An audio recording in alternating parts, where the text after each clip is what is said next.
Hello, BookTube, and welcome back to the Library Tour of Doom. A library tour so long and exhaustive that your great-grandkids will be paying it off.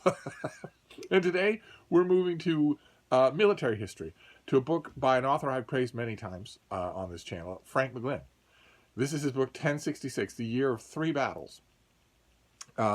This is the wonderful Pimlico trade paperback that is in a little rough shape because it survived a house fire. And I love it so much. This is a favorite subject of mine just in general. Of course, even those of you who weren't paying much attention to history in school, especially in the UK, will know already the significance of the year 1066. That is the year when William the Conqueror won the Battle of Hastings, defeated King Harold, and took control of England, having sailed over from Normandy.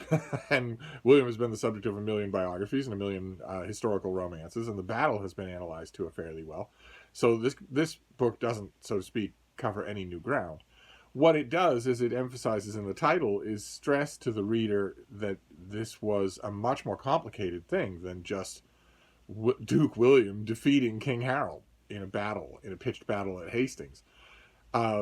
Mainly by throwing a lot of emphasis on the fact that that King Harold came to the Battle of Hastings with, as Frank McGlynn puts it, an entirely different army than the one with which he had fought the Battle of Stamford Bridge just 3 weeks before.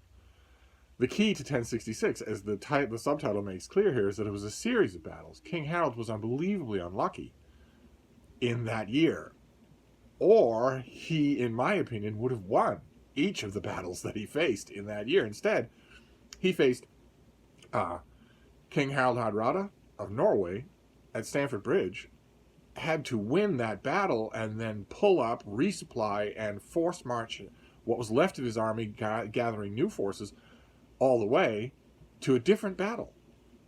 If that had not been true, if he'd had advance warning of Duke William's landings and hadn't had anything else on his plate, then Hastings might have gone very differently. I don't think it would ultimately have changed the picture. I think if it hadn't been Duke William in that year, 1066, then it would have been either him in some other year or some other continental grandee in some other year. England was just too tempting a prize. So I think we would still be talking about a continental conquest of England. But one way or another, those of you who are familiar with Frank McGlynn as a biographer will know already one of the main things I want to praise about this book, which is the biographical sketches that are in it. They are amazing. They are just amazing. But he's also a fairly feisty popular historian. He goes at a lot of the normal mythology of 1066 as a year, and also especially the Battle of Hastings. He goes at a lot of the mythology of who these characters were, how they met their ends, what were the pivotal forces involved.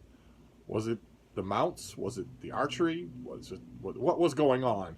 He analyzes these things in the best way, the way that I love it when popular historians do, which is as if it had never been analyzed before. That is so much fun if the writer has done a lot of research and is really good on the page, really good reading companion on the page, and Frank McGlynn is.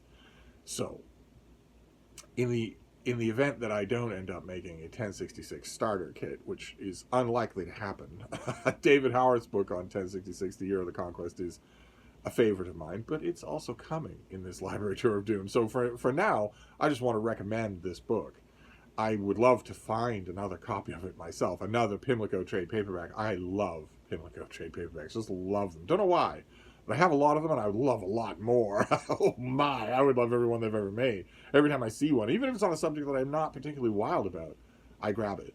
I would love to find another one of these, but I obviously never have, because I'm still keeping the bloated and waterlogged and stained copy that survived a house fire that claimed a great number of books of mine on biography and history. This one was on the periphery, so it was saved. But that's it. That is your book today for the Library Tour of Doom. Take you back to 1066, a year of battles, a year when a prize of all prizes was contested on all sides.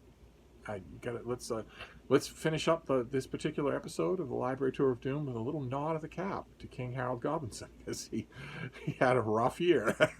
Anyway, I'm going to wrap this up, but I'll be back. Thank you, BookTube.